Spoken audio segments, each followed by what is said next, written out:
Good evening from London, wrestling fans. I'm your host, Ben Allison, and you are listening to Wrestling Republic's daily broadcast, your one-stop shop for professional wrestling, insight news, and reviews on a daily basis. And it's Monday. You know what that means. It means it's the time of the week where we answer the questions that you guys have submitted via our Instagram stories. And today we've got quite a few great questions. It's going to be a good show, and for a good show, we need a good panel. Let's kick things off by the head of reviewing, who stepped in last minute for this episode, Kobe Galanzowski. Kobe, how are you on this fine Monday? And thank you for stepping in. Well, my semester is coming to a close on a personal level, and I'm here. I'm ready to talk wrestling. It was obviously a shock. I was here just chatting with my coworkers, the people I enjoy here at Wrestling Republic.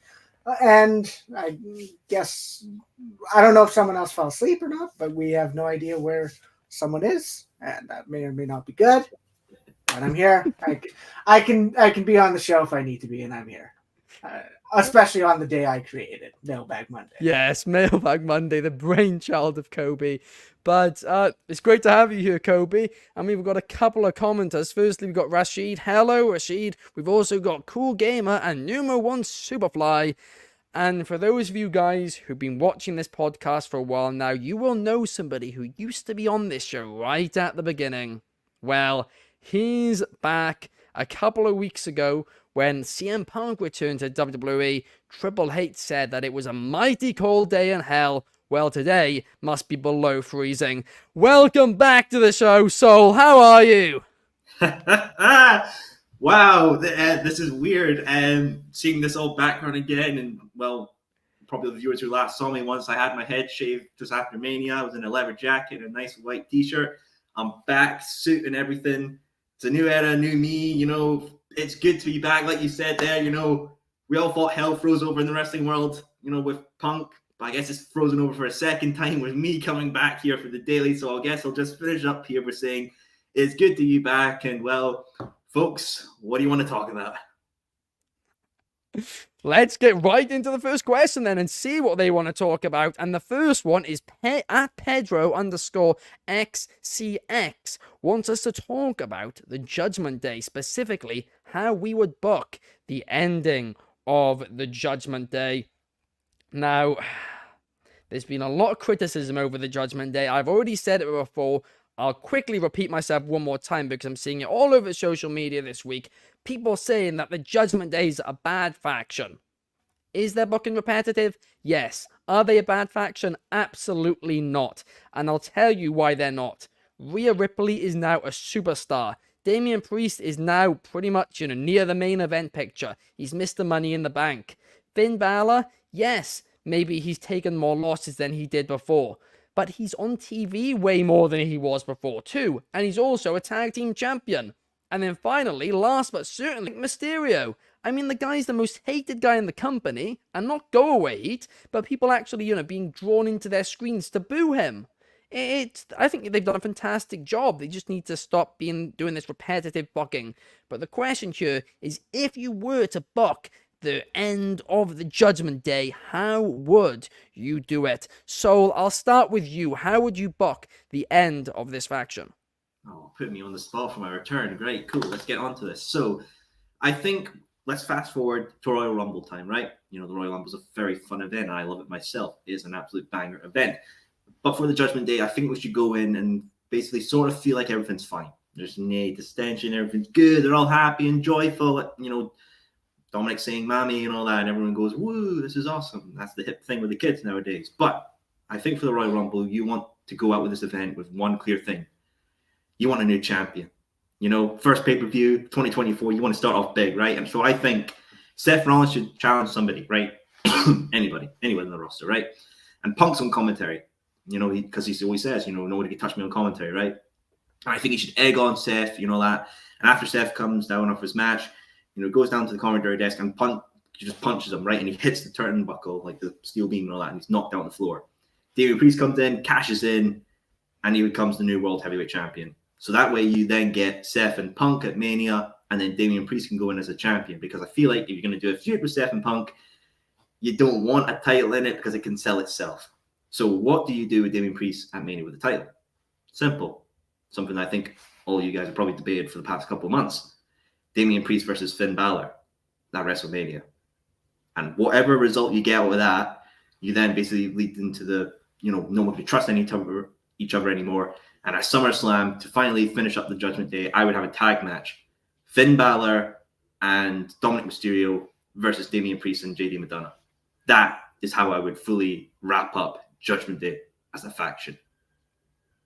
That is interesting, actually, especially how you would end that there. I mean, Finn Balor, Damian Priest. If I had the book, then that is the match that I would be doing at WrestleMania 2. So I absolutely agree with you. To be honest with you, I do almost exactly what you said. That there maybe not have Punk quite as directly involved in costing Seth. Maybe just Seth being distracted by Punk's presence on commentary being the thing that costs him. But then going, ahead with that, I honestly think Finn Balor should walk out of Mania as champion, as a babyface, and then bring back his demon gimmick and just have a few, month reign with that title, the reign that he was meant to have in 2016. I mean, that personally, I'd absolutely just love to happen, because I've just always felt a bit bad for Finn Balor. I really have. He was right, at the top. And then he fell down with that shoulder injury. It was very sad to see at the time. And you just kind of feel like his career never really recovered, which is just so sad to see. But what about you, Kobe? How would you book the end of the Judgment Day? I think it's a puzzling question that we can sit here and talk about, because we can look at it from the standpoint of, do we need to destroy the Judgment Day as a whole? Or do we just have to change the landscape of what the group looks like? Now, the way WWE is doing it right now, I feel like there's a lot of ways we can go about this, because we know the relationship between Finn Balor and JD. We know the relationship between, Rhea Ripley and Dominic Mysterio. Is that something that when is that going to fall apart? Because we're not going to see them as a couple for 5 more years. We're like, that's going to end sometime soon. We know they've teased for the last 6 months. Is Damian Priest on his way out? Or does Damian Priest has heat? I remember the show when Rhea Ripley returned after being attacked in September by Nia Jax. She returned, and Damian Priest threw the shot saying, I have my championships. What about Dominic Mysterio? There's a lot of tensions that they've played with. I find Soul's pitch interesting, because to have Finn Balor and JD on different sides, even though they have the relationship that, JD trained Finn Balor, we know of that. But my only question is do we want to involve the World Championship, or do we want to involve the Undisputed Championship? Or not the Undisputed, the World Heavyweight. The World Heavyweight or the Undisputed Tag Team Championships. There we go. Had to fix myself there. We know they could. I don't want to say it'd be as effective or as big, but the Bloodline Civil War was such a magical match this year, and I don't know if that's the direction you go, where it's like, Damian and Dom versus Finn and JD, and they're kind of having an inter-Judgment Day feud with that sense, or is the move, of course, Damian with the world title, maybe he's removed from the group and he's a target of them. They kind of do they do what they did to Edge and take him out as a group decision. That's the thing, and I 100% agree with Ben. The Judgment Day have been a very effective faction. Dominic Mysterio has grown, Rhea Ripley has grown, Damian Priest was plucked from obscurity because he had his inner Damian and it was garbage. Finn Balor is getting an opportunity where, I don't want to say no one thought he'd ever reach the main event level again, but they've never really made the attempt to bring him back to that level. But for how they should, I think you got to go with a change of scenery instead of demolishing the Judgment Day. To me, I almost think Damian Priest can go face. I think the one thing that the Judgment Day has been is Finn Balor's doing good, but he's also doing cringe stuff. Especially the way he screams into the camera, and he does that weird, like, I don't even know how to describe it, a weird groan. Finn Balor doesn't feel like the best heel, and what if he's the one to orchestrate taking out Damian Priest out of the Judgment Day? Then you risk, well, what does he do? He's a face with the Money in the Bank. I'd be interested in seeing Finn Balor take that. Have the feud be surrounding the Money in the Bank briefcase. That not only elevates the Money in the Bank, but it also kind of gives them something to do with it, because as we know here at Wrestling Republic, Ben Allison's favorite thing for a prediction show is to predict a cash-in. Yep. And if there's a feud regarding the briefcase, maybe he won't predict it. I think that the other one that came to mind is, what if they planted the seeds? Because Cody, I know I'm kind of dragging on, but Cody Rhodes mentioned it, and we kind of proved Cody right at Crown Jewel. Cody Rhodes got the win over Damian Priest. What if Damian Priest cashes in on Cody Rhodes at WrestleMania if Cody Rhodes is facing Roman Reigns? Like that is the ultimate knife in the that's the ultimate knife in the heart, knife in the back, however you view it. It adds an instant conflict. It makes people mad, but then Damian's heel in that scenario. But I don't know. There's multiple ways you can do it, but I think the ultimate move is just to modify the way Judgment Day looks, instead of the end of just completely obliterating what they've created.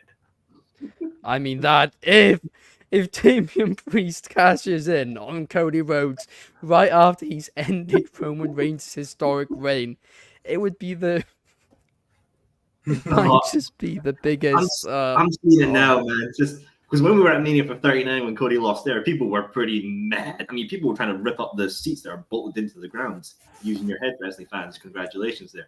But if they do it back to back, I mean, come on now. What, we have to buy the DLC pack to finally get Cody to finish his story properly? Come on now. Oh, wow. That would be... Oh, Kobe. Oh, I think you've given them an idea. I think you've given them an idea, and it's dangerous. See, even then, when he first returned to the company and we were all pitching him, oh, he's going to win it at SummerSlam or whatever.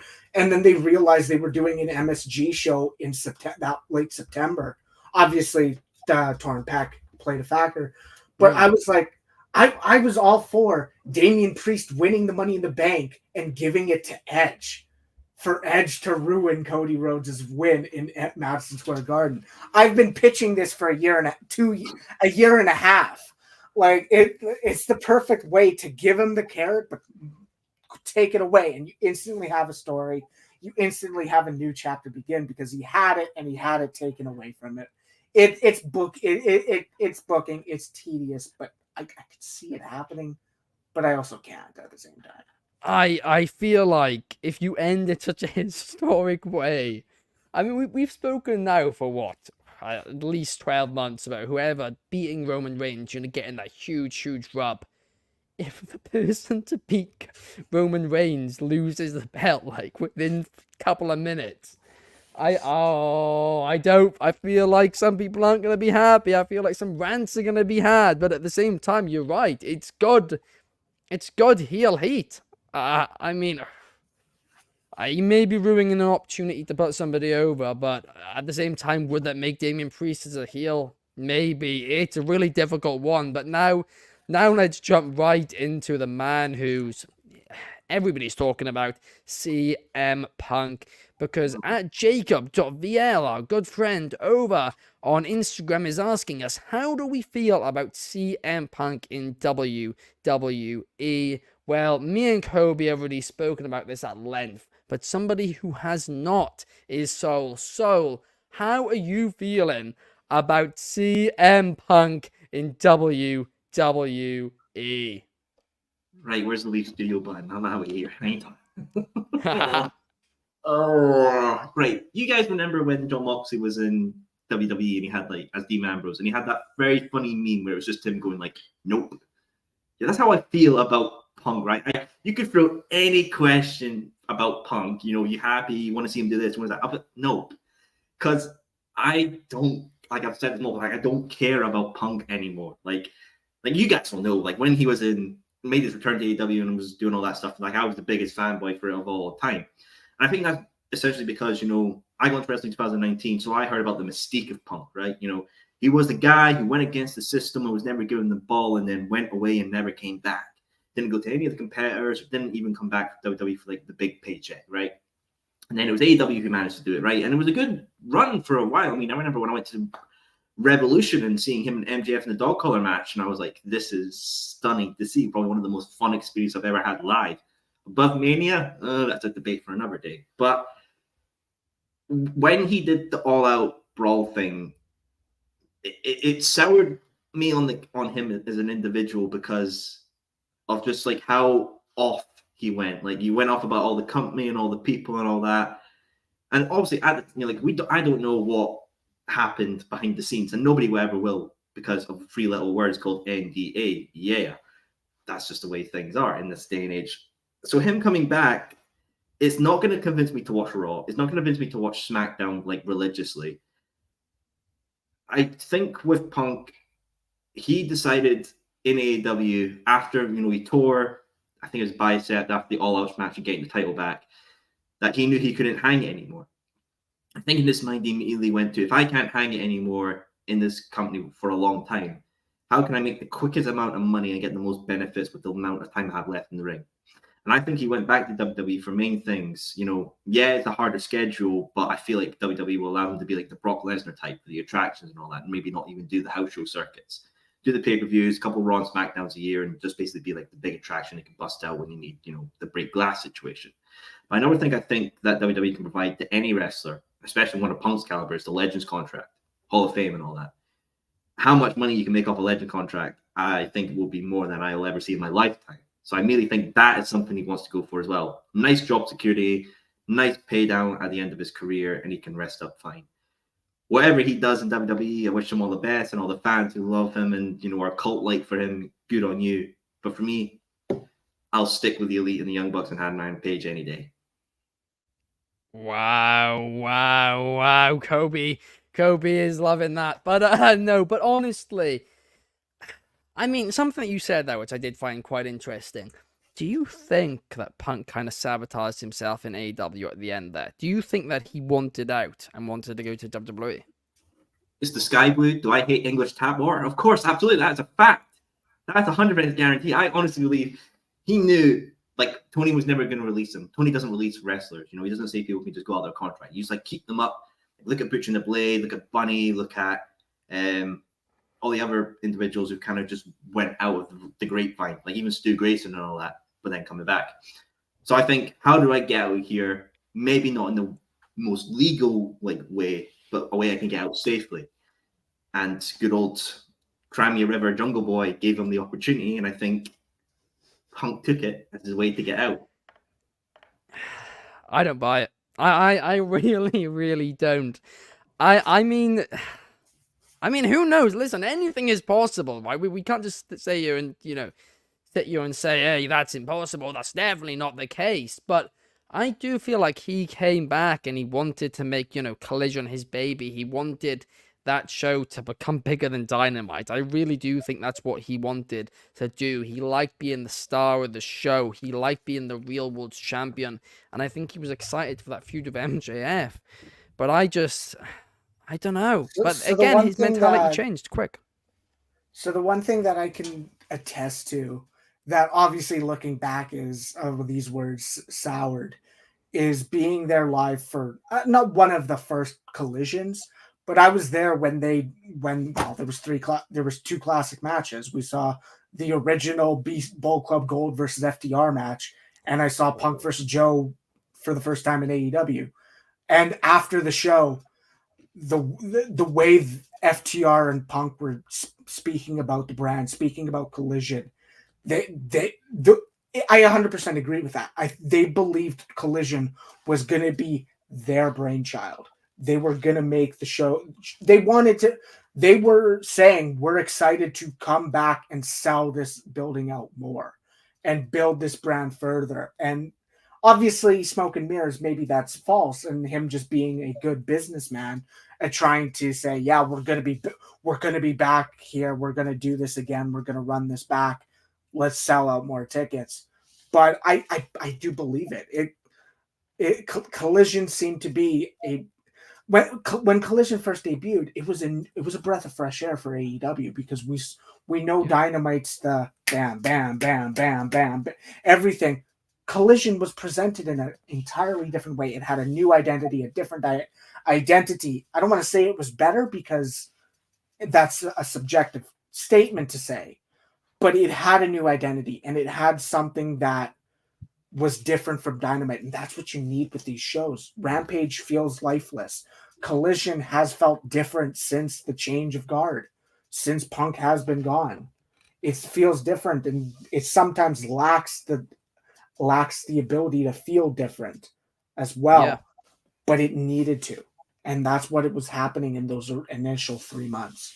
It felt different, it felt new, and it felt interesting, and they were trying to build a brand that stood out and was different from what you get on a Dynamite brand. And I went to both. I went to both. Still, Collision had the better match, but Dynamite as a whole was probably better. As a whole, it was still to be there live. It's different. Obviously, I'm not going to continue on that, but that identity was there as a whole. It was. Yeah, no, absolutely. I get what you're saying very much. Where Dynamite's very bang, bang, bang, bang, bang. Collision a little bit slower, and because of that, it's a bit more easily digestible. Some people like the really, fast-paced show. Other people like it a little slowed down. We had the best of both worlds, and now Collision kind of feels as fast as Dynamite. But now let's move on, and let's talk about the next question, which is also about CM Punk, from @TotallyWrecked on Instagram, who is asking, who on the current WWE roster could CM Punk put over? I mean, he's just arrived. I think we've kind of got to put CM Punk over again first, but after that, who is it that he could put over, Kobe? I mean, what's your take on this one? So that's the thing, and it was quickly while Soul was saying his hit piece around CM Punk, I was able to look at some of the rosters, and there's a number of names that right now I would say, okay, in the next year or two, I'd be interested in. I'd be interested to see what CM Punk could do for LA Knight. And I know we're going to sit here and say, age was the whole thing. Ben, he's over like I can't remember how David said it months ago. He's over like Grover or something like that. He's 92 years old though, so he's not gonna be around much longer. Kobe, he's not. I mean, that's 8 years younger than Punk, but so that's the thing. I want to see what LA Knight can do on a mainstream. If it's for the title, is that he's one of the guys that I could see dethroning Punk. The other one, and then someone who I want to see reach the top of the card again. We saw him have a meteoric rise the last year and a half from this year's Mania, from Mania 38 to 39. We saw the meteoric rise. I want to see a heel Punk versus a face Sami Zayn. Like Sami Zayn, even if Punk has the title, Sami Zayn could very well be a credible threat to dethrone CM Punk. The other one, and just from a wrestling standpoint, because we know Punk is a psychological master in the game. He's not the most athletic, and no one has to say he is, but he's a technical guy. He's a storyteller. I want to see what he can do with Gunther.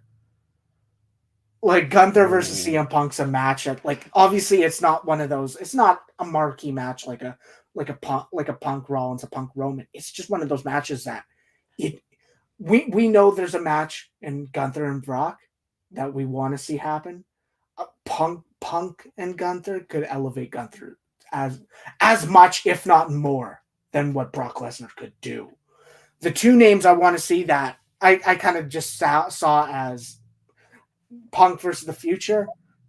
From NXT, I want to see Punk versus Carmelo Hayes and Punk versus Ilya Dragunov. Those are two guys that have already been great in the ring, developing in NXT. We saw I was curious to see if Dragunov could work in NXT compared to what I've seen him do 3 years ago. He's grown, he's explosive, he has it, and Punk could elevate those two guys. I don't want to say Punk could be the one; they could be the one to end Punk's career, but I'd be interested in that if you can make that happen.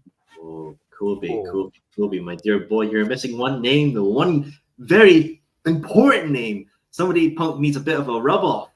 Mr. Grayson Waller, the man himself. Come on now, Grayson Waller and Punk. Look, I'm not bashing the man for the past couple of minutes there, but that's actually a match I would tune in for a 3-hour Raw to see. Grayson that would Waller, 100% that would have 100% elevate Grayson Waller, and I believe the world of Grayson Waller. I agree with that, and I hope he does get a top spot, or at least is progressed up the card. And yeah, I'd be interested in that. But that's what happens when you have a few 30 seconds to look at some names and not really think about the question. I mean, how much more could Grayson Waller have done if they gave LA Knight's TV time to him, instead of wasting it on a 66-year-old, not even a veteran, a 66-year-old newcomer?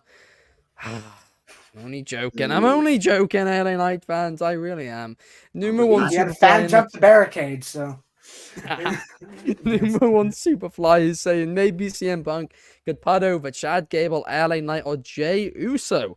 3 great shouts there, but now I think Gable's in the same boat as Gunther. Just let them. He'd be able to cook with Punk because they both have similar styles and they could work. Yeah, that's true. They could genuinely work with that. Gable could just cook with anyone. You might as well call him the head chef. But let's now move on and let's talk about the tribal chief, the head of the table, Roman Reigns, because we've got a question from @Sab97N on Instagram who is asking, do you think Roman Reigns can be champion for another 5 years?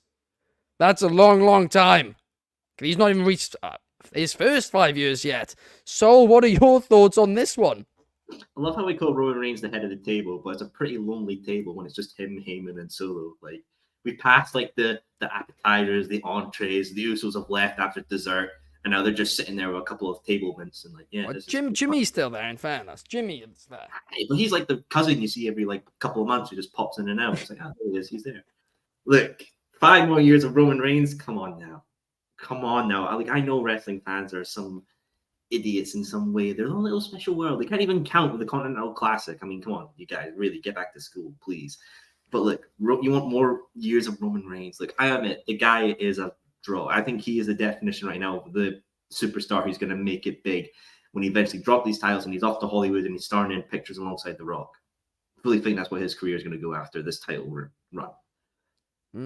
But more, there's only so much you can do without running out of gas, and I feel like we are really at that point right now. We had the whole Bloodline Civil War. We had, the perfect ending to it with Roman Reigns versus, Jey at the whole tribal combat thingy at SummerSlam, and then they're just like, nah, keep it going. Come on, keep it going. We got to milk this cow a bit more and get more of your money for the pocket of the TKO media empire. But look, the reason why all in the past these big long runs could go is because there weren't as many matches. There weren't like the television that was always there and daily programming and all that stuff. So I feel like if you want more Roman Reigns, you're going to be very bored for the next 5 years. So let's finish this at Mania 40, a very sentimental Mania. You look back, 30, Daniel Bryan started, kind of a new era for the company. 20, Eddie Guerrero and Edo 404, they kind of went into a new era of the company as well. 10, I don't know. I can't remember that far back. But yeah. Come on, let's end this. Let's get this over with, please. I'm sick of this stuff already. I mean, I'm going to be honest, right? I agree it cannot go for another 5 years. But I'm also going to be honest, I cannot see this ending at WrestleMania 40. I really, really just don't think it is. Maybe I'm just in denial now because he's been champion for so long. But yeah, I mean, I honestly think we've got about another year left in this reign. Maybe just after SummerSlam next year. I've said it before, I'll say it again. I don't think he's losing on a major pay-per-view. I think it's going to be a random pay-per-view, and it's going to be a little bit of a shock. I really, really do. I think Cody Rhodes is going to go on to Mania, face Roman Reigns again. Roman's going to lose. Roman's going to win. Cody's going to lose. And then from there, I guess they could do a feud with AJ Styles. They could do a feud with Bobby Lashley.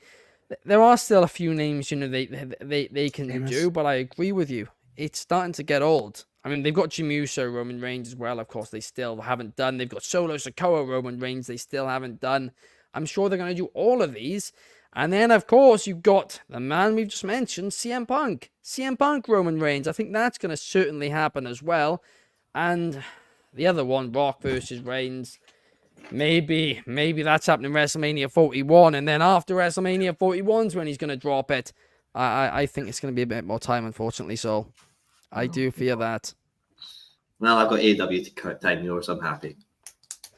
Well, I mean, you can be the one viewer that enjoys Collision. So. Hey, Saturday Nights for Fighting. I love that song. It's a banger. I'll happily listen to that at 1 a.m. Saturday Night is certainly all right for fighting, unless it's just thrown together matches like it was this week. I mean, Abaddon, Kira Hogan. I'm not going to get into a rant about it again. We're done. We're moved on. That's why I'm back doing to it. save the Wrestling Public universe from the bad AEW takes. That's why I'm back. I'm here to save you all. You're saved. We were actually like really positive about Collision yesterday. Even Ignacio was just positive for the entire show about it. And then we got to Abaddon and Kira Hogan, and I went on a 5-minute rant about like, why? But anyway, let's not answer that question. Let's answer the next question from you guys. And the next question is by @MelissaRobinson05, who was asking, can Impact Wrestling contend with AEW? Can they realistically do this, Kobe? Give me your answer. Can they realistically do this? No. We had the opportunity for Impact Wrestling to pick up two potential names that were going around. Obviously, we kind of knew that Will Ospreay was not going to re-sign with New Japan Pro Wrestling, so he was either going to go to WWE, AEW, or Impact Wrestling. Obviously, we know it's AEW. CM Punk also isn't going to Impact Wrestling. He signed with WWE. The Impact Wrestling is in the position where if they were going to contend with AEW, they would need a marquee name. And I'm not saying they have the star power, but they don't have the star power. They have really good wrestling and really good champions and really good wrestlers on the product. Especially their pay-per-views are normally really solid and really good. They bring the best out of it, out of each other for their special events. But to say they could contend with AEW, they would need people on the roster that could bring in the attention. There's also the other aspect of it. Production level, no, they can't. AEW's on par with WWE production wise. Impact Wrestling is on par with some independent companies, or even some independent companies are better at that. Oh, there's got to be at least a few you can find. Progress is better. There's how many that exist in the real world that we live in. There's the production value. I don't think they can. I don't think it's. But who knows? Maybe Ryback's going to get his check that he's been saying. Oh, and his pop's going to be bigger, twice as big as CM Punk's. There's not really many people that can elevate Impact to the level of a Ring of Honor or an AEW. I think the question is, could they compete with Ring of Honor? Yeah, they blow Ring of Honor out of the water. Ring of Honor is AEW Dark Light. Ring of Honor doesn't have. I think, as to my knowledge, they have one storyline. I guess two, because I know Keith Lee and Shane Taylor has some stuff, but they have one storyline in the Minion in Training stuff with Athena and Billy Starks. Impact Wrestling at least has week-to-week storylines, and I don't want to say continue with. What is it? Continuity between the weeks? Yeah, week-to-week continuity. That is what they have in this sense, but I don't think they'll be able to contend with AEW. Oh boy. I mean, technically Kobe is actually 2 storylines, but not the one you mentioned. It's technically Ethan Page and Tony Nese. I don't know where the hell that Keith Lee and Shane Taylor storyline came out of. So that's the 2 I know from Ring of Honor from highlight reels. I mean, here's the thing, right? I have people who message me, essentially what happened on each weekly show, because obviously I watch Raw, SmackDown, Dynamite, Collision, NXT most weeks. But I don't have time to watch, all of these shows, Ring of Honor, NXT Level Up, the likes of those Rampage some weeks. So I get reports, right? And the people who sent me the reports for Ring of Honor have stopped watching Ring of Honor because even they can't get through it anymore. Because they're saying that all the storylines they try and do, they just scrap them halfway through. And it makes no sense. They just say it's an impossible product to watch because they start something and then they just stop it. It makes absolutely no sense. But let's move on before I go on another rant about the state of Ring of Honor. And let's instead... Take a deep breath, Ben. Take a deep breath. I'll do some meditation quickly and then back to regularly scheduled programming. But talking about WWE programming, of course, the road to WrestleMania is very, very near. And Cody Rhodes has already declared himself for the Royal Rumble. But will he be the one to win it? Well, that is the question which at Mr. Pibbs, _GOAT on Instagram is asking us. And I kind of already gave this away. I do think Cody Rhodes is going to win. And then I think at WrestleMania, he's going to lose. I think the Tribal Chief will retain. And we're going to be in for probably another 14 months. Maybe 13 months. Maybe the pay-per-view after Mania 41 is when he'll lose it. But anyway, Kobe, what is your thoughts on this one? What is your prediction? Will Cody win the Royal Rumble? Kobe. So that's the thing. I've kind of been beating a dead horse in this sense, and I've been questioning whether or not Cody Rhodes versus Roman Reigns is a marquee Mania main event. And I don't know. I still don't feel that way. We've seen this match already. What are they going to, other than Cody Rhodes winning? What can they do differently? The bloodline's different, but they still have Sikoa, which was a deciding factor in WrestleMania 39. To me, I don't know if Cody Rhodes and Roman's the move. I don't know if I want it to be the move, especially if Ben's over here saying he thinks Roman's not going to lose at WrestleMania 40. I don't think he is either. So why are you putting Cody Rhodes in there? Why does Cody Rhodes need another loss? And I said this 2 months ago. If Cody Rhodes was the trade to SmackDown, it's spoon-fed garbage. If he wins the Rumble, it is spoon-fed garbage. I don't need to see Cody Rhodes win back-to-back Royal Rumbles. I don't. I don't want to say there's another way to get him to Roman if that's the move, but there probably is. I don't need to see him win another Rumble because unless, what is he gonna do in this case? Is he gonna go from 1 this time? Because he had the deck this year with the 30 spot. I understand you have Brock put him over. I understand you have Randy Orton putting him over. I understand this is a road to a place where he should win. But if we don't feel like he should win, why are we putting him in that position? I don't think he should win the Royal Rumble. I don't think he should be facing Roman Reigns at WrestleMania. But other than that, I don't know who. The one I've been pitching, kind of not secretly but under the rug, is what if it's Drew McIntyre versus Cody Rhodes at WrestleMania? That's the match I want to see. That's the match I can get interested in. But I don't know who for Roman Reigns. I don't know who wins the Royal Rumble. I don't know X, Y, and Z. That's what makes this interesting, but I just don't know. I just don't. My gut tells me it shouldn't be Cody Rhodes winning the Royal Rumble or facing Roman Reigns at WrestleMania. Well, I mean, Numero One Superfly saying in the comments, he can see Cody Rhodes winning, but it has to be from number 1.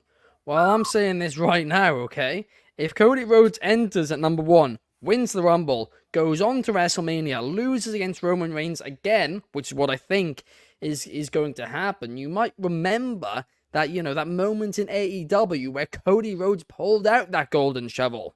Well, I think that golden shovel will be getting used to bury him if this does happen, because if he wins the Rumble from number 1 and then goes on to Mania and loses, I believe this is going to be AEW all over again, where Cody Rhodes just gets turned on by the fans, because, I mean, he's going to look like the biggest loser ever. They build him for an entire year. They've given him the ultimate babyface push, and he loses. He breaks their hearts for a second year. Everything's ruined, but I think, I'm going to be honest with you, I actually agree with both you and Numero One Superfly. I can see that happening, and I believe that maybe Triple H has been playing chess while Cody Rhodes has been playing checkers. But so, what do you think on this one? Okay, let's throw a controversial opinion right here. I do think it's going to be Cody. I think it's the logical thing they're going to go. But I'm going to throw out 3 names I think would be very interesting and unique to have win the Men's Royal Rumble. First one, going back to where we start this daily, if Damian Priest becomes the champion, make it Finn Balor. Finn Balor wins the Rumble, get a recreation of the Batista Triple H thing, where he's picking which champion he's going to do the thumb. That's your match at Mania. The second one, someone who has a lot of steam, who can benefit from a Royal Rumble win, and I think a lot of people want to see go against Roman again at Mania, the grandest stage of them all, LA Knight. People will love that. And the final crazy one here, you want Roman's title reign to elevate somebody young, somebody that's going to be in the company for a long time, somebody that you feel like who could be a star. Why not have Solo Sikoa win the Royal Rumble? Ooh. Come on. It's a possibility. I mean, think about it. Get your heads moving. Come on. I wouldn't mind that. I wouldn't mind it at all. I mean, I've already said it before, but here's the thing, right? WrestleMania, I don't think they could do it there, because I don't think Solo Sikoa is unfortunately big enough to main event of WrestleMania. That is the one pay-per-view, premium live event, whatever you want to say, where you need to be a big name to main event it. You really do. That is not the spot to just suddenly give somebody a push, because, unfortunately, that's where you've got to sell mainstream tickets. You've got to get mainstream buys. And unfortunately, I don't think that is the case. I mean, I've already said it, and I'll say it again. Solo Sikoa being the one to beat Roman Reigns, I don't think it's the worst idea. It's not what I would do, but I honestly think it's better than quite a few other options people have suggested. I really, really do. Solo Sikoa, I mean, he is, like you said, he's the younger generation. I still think it should be Bron Breakker who beats him for that pretty much exact same reason. Bron Breakker, young star, next face of the company. So you disagree? I mean, when I was here before the last time, I did say I would love to see Braun, smash and pin for the fun and the giggles. But with his current character in NXT and the time until the Rumble, you have to do a quick shift to, maybe make him the hero of the story. Or who knows, maybe just heel on heel, villain on villain. The new, greater, younger villain takes out the old cat, put him out to the shelter kind of villain. Maybe that's something we could do there. I don't know. Just to be clear, behind the building. Just to be clear, I meant Braun Breaker in like a year or so. I meant him when I actually think he's gonna lose. And I don't think we're suddenly scrapping Braun Breaker's character development. Although I do think they will. No, the heel run's been his best work too. So I do have a feeling when he gets to the main roster, they'll scrap it. But we'll have to wait and find out, won't we? I don't know. I don't know. He seems like too much of a generic face with what he's. That's what he true. Has done. But I think he has to be a heel. They love them. They love generic faces on the main roster being that, that top guy. They've done it over and over again. And at first, we always say, this guy's not going to be the guy. He's too generic. And then what happens? It ends up working, right? The only times when that doesn't work is Austin Theory, but he was a heel. So, I mean, maybe that's a bit different. And I guess there's been a couple. Yeah. God. But we'll have to wait and see. But thank you guys so much for watching. If you did enjoy this podcast, please like and subscribe on YouTube. On Twitch, give us a cheeky follow. And then on Spotify, and even cheekier 5 stars would just make my week. We really do appreciate it, guys. It helps us out a lot. It's been a fun show. It's great to have Soul back. And thank you, Kobe, for stepping in last minute as well. We will be back tomorrow to review Raw. Clark will be back then as well. It is going to be a fun show for sure. Clark, Chaos, and Soul tomorrow. You don't want to miss that. and we will see you guys then. Peace and enjoy Monday Night Raw tonight. See you guys.